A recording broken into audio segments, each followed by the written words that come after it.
আমার প্রিয় গানের মধ্যে এই গানটাও আমার ভীষণ প্রিয়। বাস্তবই তো, বাস্তব আছে কথা কিছুতে। ভুল তো সবার হয়েই থাকে, ভুলের থেকে মানুষ শেখে।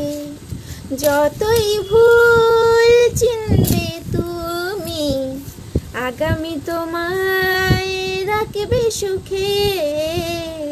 ভুল তো সবার হয়েই থাকে, কিন্তু এই জায়গাটা একটু ভুল, যে তুমি নিজের ভুল চিনবে, আগামী তোমার সুখে রাখবে না, নিজেকে নিজে দুঃখেই পাবে। এটা আমি প্রমাণ পেয়েছি। মোট কথা বলতে গেলে যারা ভুল করে অনুতপ্ত করে তাদের বেশি দুঃখ হয়, যারা ভুল করে ভুলে যায়, কোনো অনুতপ্ত থাকে না, তারাই বরঞ্চ ভালো থাকে।